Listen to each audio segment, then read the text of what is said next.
मित्रांनो, ठरलं तर मगच्या आजच्या भागात आपण बघणार आहोत सायली खूप चिडलेली असते कारण अर्जुनने तो सोन्याचा दागिना तिथे सोडून आला.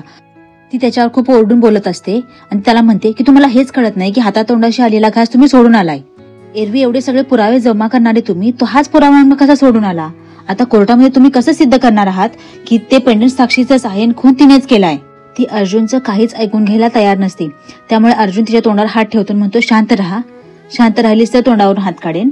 आता ऐक माझं, ते पेंडेंट आपण आपल्याकडे ठेवून आपण काय अचीव केलं असतं आणि कोर्टात काय सांगितलं असतं? ते पेंडेंट आपण साक्षीच्या घरून चोरलं.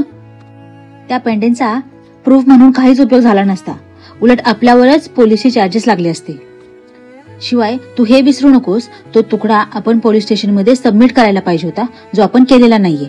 आधी आपल्याला या गोष्टींची डील करावं लागणार आहे आणि सगळ्यात महत्वाचं म्हणजे आपण आपल्याकडचा आणि साक्षीकडचा तुकडा जोडून कोर्टासमोर दाखवले तर साक्षी हेच म्हणेल की हे माझं हे पेंडेंट नाहीये, मी हे कधीच बघितलं नाही. मग हे कसं प्रूफ करायचं की ते पेंडेंट साक्षीचंच आहे? अर्जुनचं हे सगळं बोलणं ऐकून सायली शांत होते. विचार करून ती म्हणते, मग जेव्हा आपण कोर्टासमोर पेंडेंटचा अर्धा तुकडा दाखवू तेव्हा तो अर्धा तुकडा साक्षीजवळ असायला हवा.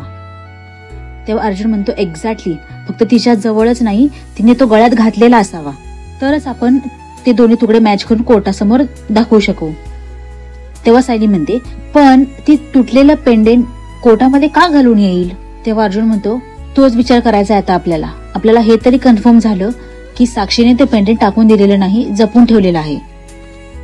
आता हे मॅनेज करायचंय की ती ते पेंडेंट परत तिच्या गळ्यात घालेल आणि ते गळ्यात घालूनच कोर्टात येईल. पण ते कसं? असं म्हणून दोघेही विचार करू लागतात. आता दोघे काय ट्रिक वापरतील की जेणेकरून साक्षी ते पेंडेंट घालून कोर्टात येईल? मला तरी वाटते की आईच्या हळवेपणाची किंवा आईच्या आठवणीची असं काहीतरी इथे मॅनेज करतील अर्जुन आणि सायली की जेणेकरून साक्षी इमोशनल होईल आणि आईची आठवण म्हणून ते पेंडेंट ती गळ्यात घालेल. तुम्हाला काय वाटतं, काय करतील अर्जुन आणि सायली? कमेंटमध्ये मला नक्की कळवा आणि पाहत राहा ठरलं तर मग. अशाच अपडेटसाठी आपल्या चॅनलला सबस्क्राईब नक्की करा. धन्यवाद.